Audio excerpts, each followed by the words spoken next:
혹시 생각해 본 적 있으세요? 매일매일 그저 살아가는 것만으로도 확률을 거스르는 사람들이 있다는 걸요. 오늘은 바로 그런 특별한 사람들의 이야기를 들려드리려 합니다. 아주 드문 의학적 질환을 안고 태어난 10명의 놀라운 인물들이에요. 엄청난 어려움 속에서도 이들의 삶은 힘과 용기, 그리고 영감으로 가득 차 있습니다. 예를 들어 늘 이상한 행동을 보이는 어떤 소년, 혹은 유전자가 결손된 채 태어난 사람을 떠올려 보세요. 이들은 우리에게 보여줍니다. 진짜 용기 있게 산다는 게 무엇인지. 그러니 지금부터 마음 단단히 먹으세요. 이들의 꺾이지 않는 정신과 특별한 삶은 분명 우리 모두에게 깊은 울림을 줄 겁니다. 10위. 딜런 롬바드. 딱 보면 무슨 초능력처럼 느껴질 수도 있는데요. 사실은 아주 심각한 병이에요. 영국에 사는 한 10대 소년이 전 세계에서 단 13명밖에 없는 희귀 질환을 안고 살아가고 있습니다. 이 병은 몸의 지방을 저장하지 못하게 만들고 그 외에도 여러 가지 큰 문제들을 일으켜요. 그런데도 이 소년은 늘 희망을 잃지 않고 긍정적인 마음으로 버텨내고 있습니다.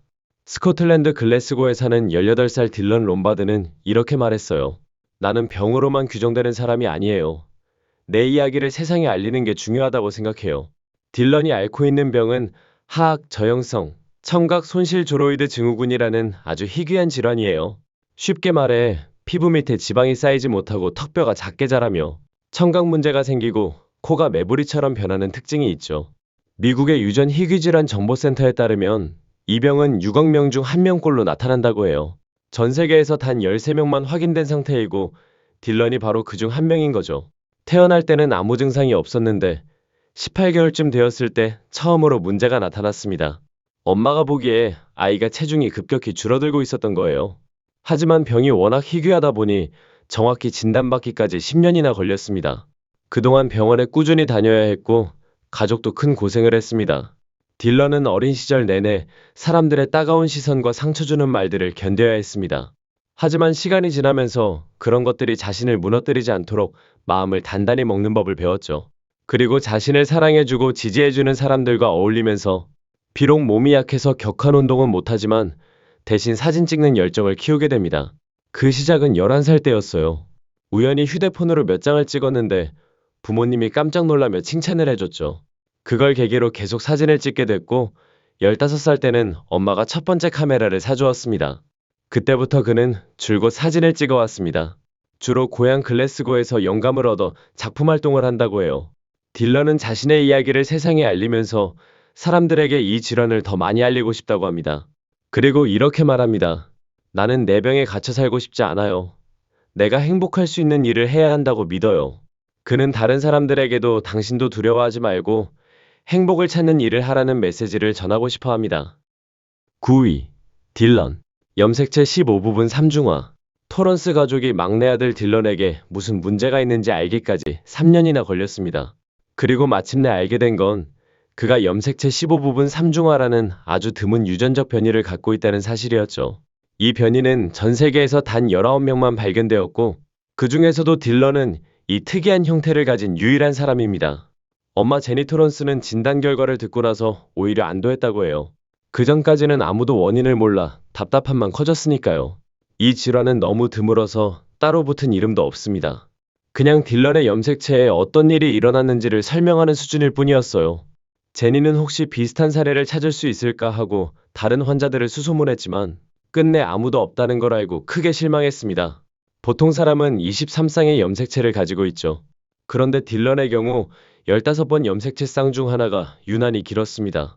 그 이유는 그 염색체의 일부가 정상보다 더 많이 복제되었기 때문이에요. 이 비정상적인 구조 때문에 딜런은 심각한 문제들을 겪게 됐습니다.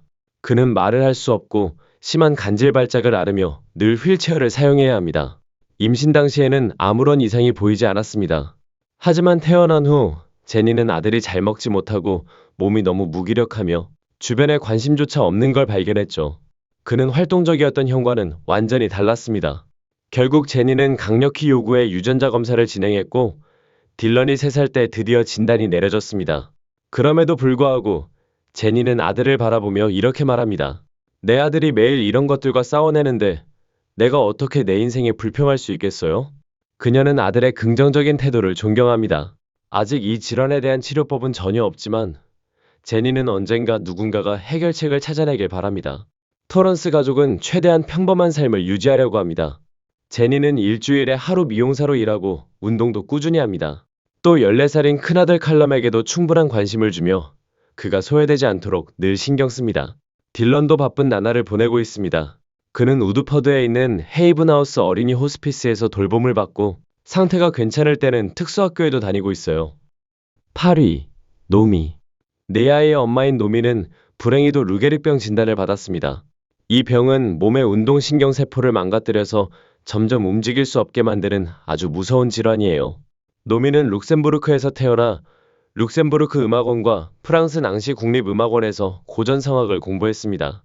그녀는 잘 알려진 오페라 소프라노 가수였고 2019년 블랙 퍼러워즈 무대에서 인상적인 공연과 함께 감동적인 연설을 하기도 했습니다. 노미는 루게릭병 진단을 받기까지 정말 긴 시간을 기다려야 했습니다. 왜냐하면 룩셈부르크에는 루게릭병 같은 운동신경질환 전문 병원이 없었기 때문이죠. 평소 성격이 급한 그녀에게 이 기다림은 정말 힘든 일이었습니다. 모든 건 2013년부터 시작됐습니다. 그녀의 오른쪽 다리가 뻣뻣해지고 힘이 빠지기 시작했죠. 몇 달이 지나자 상태가 심해져서 결국 지팡이 없이는 걷기 힘들어졌습니다. 1년 뒤에는 왼쪽 다리까지 똑같은 증상이 나타났습니다. 노미는 결국 목발, 그리고 나중에는 보행기를 써야 했습니다. 2017년에는 상황이 더 악화되어 등 목, 얼굴 근육까지 약해지기 시작했어요. 더 이상 똑바로 서지도, 걷지도, 심지어 제대로 앉는 것조차 어려워졌습니다. 2018년부터는 전동 휠체어를 사용해야 했습니다. 그 후로는 호흡 문제까지 생겨서 밤에는 양압 호흡기를 달고 자야 했습니다. 현재는 폐 기능이 심각하게 낮아지고 음식을 삼키는 것도 힘든 상태예요. 최근에는 위장관 영양관을 삽입해야 했고 폐가 약해져서 중환자실 치료까지 받았습니다. 루게릭병과 함께하는 삶은 진단 전의 삶과는 전혀 달라졌습니다. 예전처럼 알프스산에서 등산을 하거나 승마를 즐기거나 활발하게 다닐 수는 이제 불가능해졌습니다. 그럼에도 불구하고 그녀는 여전히 전동 휠체어를 타고 남편, 아이들, 반려견들과 산책을 합니다. 느리긴 하지만 그래도 할 수 있다는 게 감사하다라고 말하곤 합니다. 무엇보다도 그녀는 아직 목소리를 잃지 않았다는 것에 큰 감사함을 느끼고 있습니다. 노미는 이렇게 말했습니다.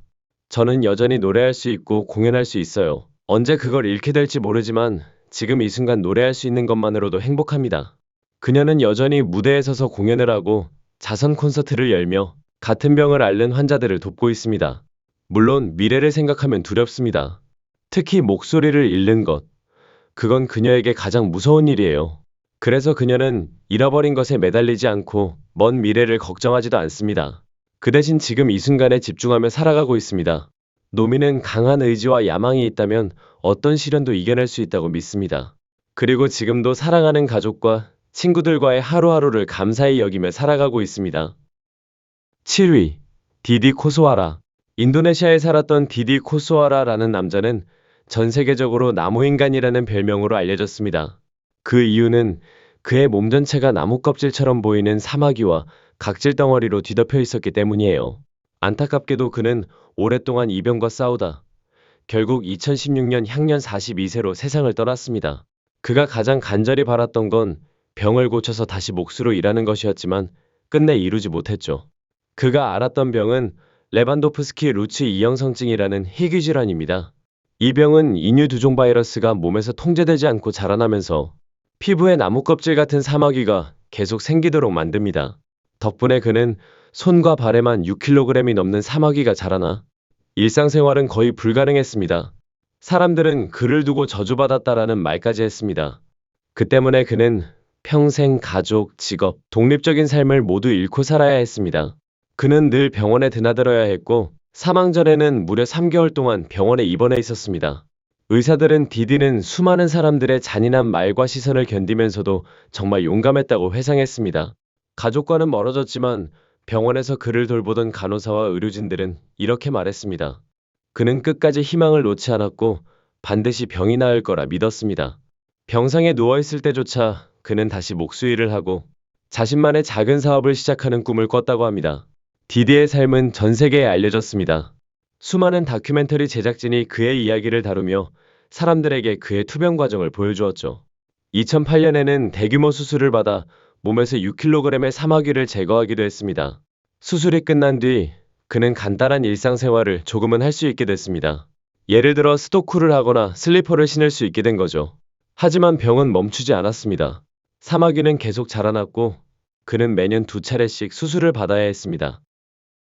6위. 티파니 웨데킨트. 미국 오하이오주 콜럼버스에 사는 티파니 웨데킨트는 전 세계에서 가장 나이가 많은 조로증 환자로 알려져 있습니다.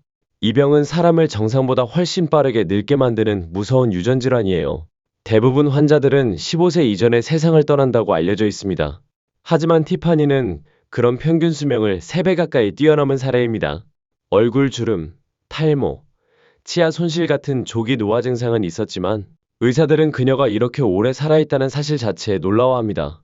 티파니는 자신의 장수 비결로 요가를 꼽습니다. 요가 덕분에 마음을 차분히 하고 긍정적인 태도를 유지할 수 있었다는 거죠. 현재 40대에 접어든 티파니는 이혼 후 작은 사업을 운영하며 매일을 감사히 여기며 살고 있습니다. 그녀는 이렇게 말합니다. 살아있다는 것 자체가 행운이에요. 그래서 하루하루를 즐기려고 해요. 티파니의 긍정적인 태도는 오빠 체드에게서 비롯된 면도 큽니다. 체드 역시 조로증 환자였는데 39세까지 생존했어요. 이는 평균 수명보다 무려 30년이나 더 산 기록이었습니다. 현재 전 세계적으로 조로증 진단을 받은 사람은 단 179명, 53개 나라에 흩어져 있습니다. 티파니는 20대 후반에서야 자신이 조로증이라는 걸 알게 됐습니다. 그전까지는 그냥 체질이 특이한 줄만 알았죠. 그녀와 오빠 체드는 어머니를 통해 이 질환이 부모로부터 유전된 돌연변이 때문에 생긴다는 걸 알게 되었습니다. 보통 조로증 환자들은 2세 전후부터 증상을 보이고 20세를 넘기지 못하는 경우가 많습니다. 하지만 티파니와 체드는 이례적으로 오랫동안 생존했습니다. 형제자매가 동시에 이 병을 앓은 경우도 거의 없어서 그들의 사례는 학계에서도 아주 특별하게 기록되고 있습니다. 티파니는 조로증의 전형적인 외형을 가지고 있습니다. 좁은 얼굴, 작은 턱, 얇은 입술 같은 특징 말이에요. 20대 때는 탈모와 치아 문제로 힘들었지만 진단이 늦어져서 오랫동안 자신의 병을 알지 못한 채 살아야 했습니다. 나중에 오빠 체드가 아이를 갖기 전 유전자 검사를 하면서 진단이 확정됐습니다. 그 소식은 가족에게 큰 충격이었죠. 조로증은 치료법이 없는 치명적인 병입니다. 그럼에도 불구하고 티파니는 절대 자신을 병으로만 정의하지 않습니다. 그녀는 이혼, 외모에 대한 편견, 건강 문제 등 수많은 어려움을 겪었지만 늘 이렇게 말합니다. 나는 내 삶을 최대한 즐기고 싶어요. 그게 내가 할 수 있는 최선이에요. 치료 효과는 아직 불확실하지만 그녀는 미래에 대한 희망을 놓지 않았습니다. 그리고 지금도 삶에 대한 열정과 긍정적인 메시지로 사람들에게 영감을 주고 있습니다. 5위. 스테파니 터너. 스테파니 터너는 역사에 이름을 남겼습니다. 바로 하를레퀸 양피증이라는 희귀한 피부병을 가진 여성 가운데 처음으로 아이를 출산한 여성이기 때문이죠. 사실 의사들은 늘 경고했습니다. 임신은 위험하다. 엄마와 아이 모두에게 치명적일 수 있다라고요. 그럼에도 불구하고 스테파니의 가장 큰 꿈은 언제나 엄마가 되는 것이었습니다. 스테파니는 태어날 때부터 생존 자체가 기적이었습니다. 의사들은 그녀가 1시간도 못 버틸 거라 예측했죠. 갈라진 피부가 호흡을 막을 거라고 본 겁니다. 하지만 어머니는 끝까지 희망을 놓지 않았습니다. 딸이 살아남을 거라는 믿음을 갖고 최선을 다했죠. 결국 스테파니는 세상의 예상을 깨고 살아남았습니다. 그녀의 피부는 늘 두껍게 갈라지고 벗겨져서 열량 소모가 엄청났습니다. 보통 이런 아기들은 영양 튜브 없이는 못 버티는데 스테파니는 달랐습니다. 어머니는 하루 종일 딸의 피부에 연고와 거즈를 발라 감염을 막았습니다. 정보가 거의 없던 시절이라 스스로 방법을 찾아내야 했죠. 그 덕분에 스테파니는 어릴 때부터 스스로 관리하는 법을 배우게 되었습니다. 물론 세상은 잔인했습니다. 사람들의 시선과 말들은 때때로 그녀를 상처 입혔습니다. 하지만 어머니는 늘 적극적으로 나서서 딸을 지켜주었고 그 덕에 스테파니는 자신을 당당히 드러내는 법을 배웠습니다. 학교에서는 치어리딩 팀에 들어가기도 했습니다. 겉모습의 차이는 있었지만 누구보다 열정적으로 활동했죠. 18살의 스테파니는 커티스를 만났습니다. 커티스는 피부질환 너머의 그녀를 바라보고 사랑했습니다. 두 사람은 곧 결혼했고 비록 가족들이 아쉬워했지만 법원에서 올린 작은 결혼식을 두 사람은 진심으로 소중히 여겼습니다. 그리고 둘은 곧 아이를 가지기로 했습니다. 의사들은 다시 경고했습니다. 위험하다, 낙태를 권한다. 하지만 스테파니는 믿음과 확신으로 밀어붙였습니다. 검사도 침습적인 진단도 거부하면서 우린 할 수 있다라는 마음 하나로 임신을 이어갔습니다. 다행히 임신은 순조로웠고 결국 제왕절개로 건강한 아들 윌리를 낳았습니다. 그 순간은 그녀와 가족에게 정말 큰 기쁨이었습니다. 8개월 뒤 그녀는 다시 임신했고 이번엔 딸 올리비아를 제왕절개로 무사히 출산했습니다. 두 아이는 그녀의 삶에 가장 큰 축복이 되었습니다. 스테파니는 모유 수유를 하지 못했지만 늘 자녀들에게 최선을 다했습니다. 엄마로서의 삶은 쉽지 않았지만 사랑으로 아이들을 키워냈습니다. 하지만 안타깝게도 그녀의 삶은 너무 일찍 끝나버렸습니다. 그녀는 결국 병마와 싸우다 세상을 떠났습니다. 남편 커티스는 두 아이를 키우며 스테파니가 남긴 강인함과 사랑의 유산을 이어가고 있습니다. 스테파니는 떠났지만 그녀의 이야기는 여전히 많은 사람들에게 희망과 용기를 전하고 있습니다. 4위, 엠마 포가티. 엠마 포가티. 올해 39살인 그녀는 자신의 병을 이렇게 표현합니다. 정말 끔찍하고 고통스러운 병이에요. 그녀가 앓고 있는 병은 표피스포증 2B라는 유전성 희귀 질환입니다. 이 병은 피부의 층이 서로 제대로 붙지 못해서 아주 작은 접촉만으로도 물집이 생깁니다. 쉽게 말해 피부가 나비의 날개처럼 연약해지는 거죠. 그래서 2B 환자들을 흔히 나비 아이들이라고 부릅니다. 이 질환은 신생아 1만 8천 명 중 1명꼴로 태어나며 아일랜드에는 약 300명 정도의 환자가 있습니다. 증상의 정도는 환자마다 다릅니다.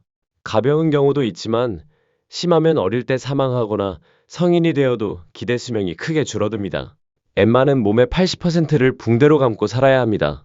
왜냐하면 작은 스침에도 피부가 벗겨지고 물집이 잡히기 때문이에요. 게다가 이 병은 내부장기에도 영향을 미쳐서 엠마는 매일 약을 먹으며 고통을 관리해야 합니다. 그럼에도 불구하고 엠마는 절망하지 않습니다. 그녀는 최근 연구와 치료가 점점 발전하고 있다는 사실에서 희망을 찾습니다. 언젠가는 반드시 치료법이 나올 거예요. 실제로 엠마는 지난 10년 동안 아일랜드 표피스포증 연구협회의 홍보대사로 활동해왔습니다. 환자들의 목소리를 대변하고 세상에 이비를 알리는 일을 이어가고 있는 거죠. 그녀는 이렇게 강조합니다. 희귀질환 환자들은 혼자가 아니에요. 함께할 수 있는 단체와 지지 네트워크가 있다는 걸 아는 게 정말 중요합니다. 엠마는 여전히 하루하루 큰 고통을 견디고 있지만 동시에 희망의 상징으로 살아갑니다. 그녀는 이렇게 말합니다. 내 몸은 약하지만 내 의지는 그렇지 않아요. 나는 내 이야기를 세상에 알리고 다른 환자들에게 힘을 주고 싶어요. 3위. 마틸다 해튼. 영국 스태퍼드셔주에 사는 마틸다 해튼은 태어날 때부터 너무나 희귀한 질환을 앓고 있었습니다. 이 병의 이름은 센센브레너 증후군. 이 병은 팔다리가 정상보다 짧게 자라고 또래보다 성장이 훨씬 느리게 진행됩니다. 게다가 간과 신장에도 문제가 생겨 평생 치료와 관리가 필요한 무서운 질환이에요. 마틸다가 태어났을 때 부모는 무언가 잘못되었다는 걸 바로 눈치챘습니다. 상태가 급박해서 곧장 버밍엄 어린이병원으로 이송됐습니다. 하지만 병이 워낙 드물다 보니 정확한 진단을 받기까지 3년이나 걸렸습니다. 그동안 부모는 불안한 마음으로 아이를 지켜볼 수밖에 없었죠. 아버지 레이크는 이렇게 말했습니다. 마틸다의 병이 너무 희귀하다 보니 의사들이 우리에게 10만 개놈 프로젝트에 참여해달라고 부탁했어요.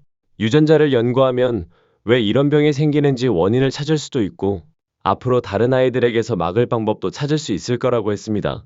어머니 미셸은 이렇게 덧붙였습니다. 마틸다는 학교 가는 걸 정말 좋아해요. 다른 아이들과 똑같이 지내고 싶어 하지만 가끔은 너무 빨리 지치곤 해요. 마틸다를 돌보고 있는 라리사 카라추크 박사는 이렇게 말했습니다. 마틸다는 참 놀라운 아이예요. 그녀와 함께하는 건 제게도 큰 기쁨입니다. 이 프로젝트에 참여해준 그녀와 가족에게 깊이 감사드려요. 또한 그는 이렇게 강조했습니다. 이건 단순한 치료가 아닙니다. 앞으로는 환자의 유전자를 분석해 그 사람에게 가장 맞는 치료법을 찾는 시대가 올 겁니다. 2위. 라흐마 하루나. 나이지리아 북부 카노 지역에 사는 라흐마 하루나는 전 세계 사람들의 마음을 울린 주인공입니다. 처음 태어났을 때만 해도 아주 건강해 보였습니다. 그런데 성장 과정에서 갑자기 몸의 성장이 멈춰버린 거예요. 머리는 정상적으로 자랐지만 몸은 더 이상 발달하지 않았습니다. 결국 라흐마는 작은 플라스틱 대야 같은 그릇 안에 몸을 의지한 채 살아가야 했습니다. 사람들은 그녀를 흔히 그릇 속의 소녀라고 불렀죠. 하지만 라흐마는 늘 꿈을 얘기했습니다. 언젠가 작은 가게를 열고 장사를 하고 싶다. 병 때문에 하루하루가 고통스럽고 힘들었지만 그녀는 늘 긍정적인 마음을 놓지 않았습니다. 아버지 후세인이는 딸을 위해 15년 동안 치료법을 찾아 헤맸습니다. 그 과정에서 집안의 재산을 다 팔고 무려 100만 나이라는 나이지리아 화폐로 당시 큰 돈이었는데요. 많은 돈을 치료비로 쏟아부었습니다. 하지만 병의 정확한 원인은 여전히 알 수 없었습니다.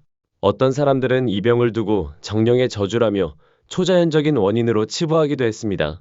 경제적으로도 벅찼지만 가족은 포기하지 않았습니다. 여러 단체와 사람들의 도움을 받으며 버텼고 그 과정에서 라흐마는 누군가 선물해준 휠체어를 타고 다닐 수 있게 됐습니다. 그녀는 여전히 고통 속에 있었지만 내 꿈은 여전히 가게 주인이 되는 것이라고 당당히 말했습니다. 그 모습에 많은 이들이 감동했죠. 하지만 안타깝게도 라흐마는 2016년 12월 25일 크리스마스에 세상을 떠났습니다. 그녀의 나이는 겨우 19살이었습니다. 짧은 생애였지만 라흐마의 이야기는 지금도 전 세계 사람들에게 전해지고 있습니다. 역경 속에서도 희망을 잃지 않았던 소녀 라흐마 하루나는 지금도 많은 이들에게 삶의 용기를 심어주고 있습니다. 1위. 알리. 알리는 전 세계에서 단 한 명만 앓고 있는 이름조차 붙지 않은 미지의 희귀병을 가지고 태어났습니다. 그의 몸은 우리가 흔히 하는 기본적인 행동조차 할 수 없습니다. 걷지도 말하지도 앉지도 못하고 심지어 고개를 드는 것조차 불가능합니다. 시력은 잃었고 청력도 거의 들리지 않습니다. 게다가 하루에 많을 때는 100번이나 발작을 겪습니다. 의사들조차 앞으로 어떻게 될지 전혀 알 수 없다라고 말할 정도로 그 누구도 예측할 수 없는 병입니다. 엄마 루이스 로이드는 하루 24시간 아들의 곁에서 그를 돌보고 있습니다. 아빠 스티브 사데키는 돌봄을 위해 일을 줄일 수밖에 없었죠. 가족은 영국 컴브리아주 베로우 인퍼니스에 살고 있습니다. 이웃과 낯선 사람들이 모아준 성금으로 약 4,500파운드, 약 750만 원을 지원받았지만 알리가 커가면서 상태가 더 나빠져 결국 1만 파운드 약 700만 원 이상이 필요하게 됐습니다. 스티브는 이렇게 말했습니다. 알리의 염색체에 문제가 있습니다. 태어날 때부터 심장에 구멍이 있었고 폐에 이상이 있었으며 발도 안쪽으로 휘어 있었습니다. 알리는 2014년 8월 15일 퍼니스 종합병원에서 태어났습니다. 그런데 출산부터 너무 힘들었습니다. 출산 과정에서 숨을 제대로 못 쉬었고 의사들이 직접 호흡을 도와야 했습니다. 생후 2달 동안은 병원을 전전해야 했습니다.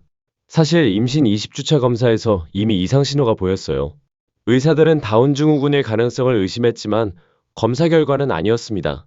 정확한 원인을 찾지 못한 채 일부 의사들은 임신 중단을 권하기도 했습니다. 하지만 루이스와 스티브는 단호했습니다. 무슨 일이 있어도 아이를 지켜내겠다. 알리는 하루에 2시간 정도밖에 자지 못합니다. 부모는 시간이 지나면서 상황이 나아질 거라 기대했지만 오히려 더 힘들어졌습니다. 2018년에는 기도 수술을 받아야 했고 그해 10월엔 큰 발작으로 생명이 위태로웠습니다.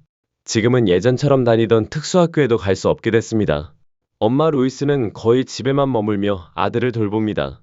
친척과 친구들이 돕고 싶어 하지만 알리의 특별한 요구를 맞추는 건 너무 어렵습니다. 가족은 알리를 위해 집에 별도의 방을 마련했지만 여전히 경제적 부담은 큽니다. 결국 한 친구가 고펀드미 페이지를 열어 목표액 1만 파운드를 모금하기 시작했습니다.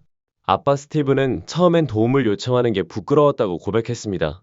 하지만 나중엔 이렇게 말했습니다. 덕분에 우리 삶이 조금은 더 편해졌습니다. 도움을 청하길 잘했다는 생각이 들어요.